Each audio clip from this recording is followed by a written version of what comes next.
'cause we're differently abled, differently. The former president, His Excellency Uhuru Kenyatta, signed into law 6 bills on the 7th of July 2022, including the Public Procurement and Asset Disposal. But how well does the public know the content of this bill? Take a look. The bill is well written, and mostly the implementation bit is what makes it a challenge, because we find that when someone applies for a tender, maybe they want to be given to supply some stuff to an organization, especially in the public sector. We find that if someone does not have money to bribe some of the officials in those government offices, they won't get the tender. So if they can focus mostly on implementing that bill, then we feel like even people who are disabled, the people living with disabilities, even the youths and women, can get an opportunity also to enjoy the benefits, or maybe to work with the government. The government has very good intentions on the youth, women, disabled, and children. But when it comes to implementation, the government has not made frameworks upon which these objectives are being achieved. One, there's a lot of corruption in this country. Before you are given a tender, you must give money. The youth do not have this money to bribe these people who are sitting in the offices.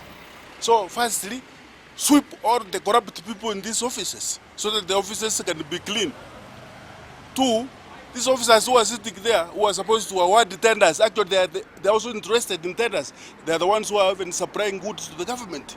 So unless a policy is established so that these people can be weeded out, it will be very difficult for youth and women to get a fair treatment in the award of tenders. I have never ever benefited from that procurement bill. So I don't know who it goes to. Maybe we need a lot of more elaboration so that we can get the information. Like I'm in business, I don't have that information with me. So the government can do more enactment of us getting to know about the bill, give us the provision of accessing the funds so that we can do business in an easy way. And we can also be somewhere as women, the youths, and the disabled people in our great Republic of Kenya. BPO Bill, which entails we have the PWD, people with disability, and then we have the category for the youth. Out of experience, especially in the parastatal, and also government entity, these just remain paperwork. Nothing is implemented on that bill, and I wish the people who drafted the bill, they had a good intention. But I can assure you, what the procurement people are doing now, instead of directly giving you the work, they are using, for example, if they want you to do documented advert on them, what they are doing, they pick other people who are actually, they are not members of the PWD. Neither are they special class, and they give them business. How they, in Kiswahili, how they koroga, we don't know. But I can assure you, I have been a victim, whereby you are pre-qualified 100% to do the work for them, but they don't end up giving the work. The issue of corruption is something that is systemic. It's like the whole fabric of our culture. People are actually are corrupt too. It's like, because the corruption is actually two-way. If I give you something, before I get you something, both of us are corrupt. So I feel like if we can cure that aspect of just following the due process and avoiding corruption, then we can have even a better society. But as it is currently, even like most people, they won't actually be able to just follow the right path, because maybe they have people in those government offices that they can approach. Then they'll be given the tender. You end up getting substandard services. Maybe you're building bridges that maybe are falling down, or maybe you are building houses or buildings that are collapsing. or we're getting maybe substandard products, maybe even medicine in our hospitals. So that's a big issue that we need to focus on for now. I've seen people living with disability, youth, women. They are not given tenders actually for the government tenders and all that, because the most people who are being considered, they are the people who are having or are working, who are having money, because most of the times the tenders and they take a lot of time to be paid back. So you will see youth and people living with disabilities, since they don't have a source of income, they tend to be sidelined because they don't have money.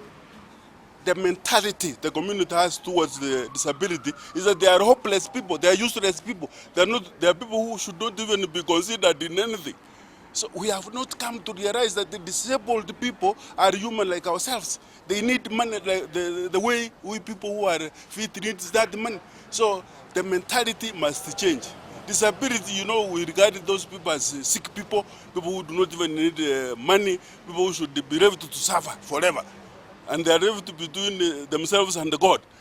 So when they come to awardment of tenders, they can't be awarded tenders because nobody recognizes them. I think they have just written the laws in papers, but they have not enacted them, because you see many of the youths, they are suffering outside here. They have not given the opportunities to serve as leaders in the government, different positions.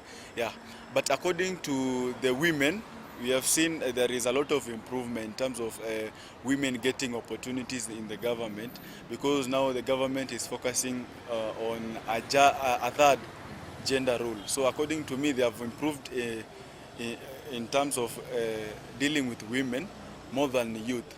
According to the people with disabilities, I think there is a lot of challenge, because many of them, they are complaining that they are not given equal opportunities compared to others. So I think the government is supposed to improve on that, also to initiate them in some activities in the country. We have not, as a society, recognized women to be entrepreneurs. Most of the businesses are owned by men. So the competition of getting a business is so high, so that women cannot even manage to compete to get those tenders, because they involve corruption, they involve many other backdoors deals which women cannot engage on. Women in this country are known as soft people who are honest. They cannot participate in this kind of business which is conducted by hooligans. They cannot participate. Let's take a short break. We'll be right back. Don't go too far. 'Cause we're differently abled, differently.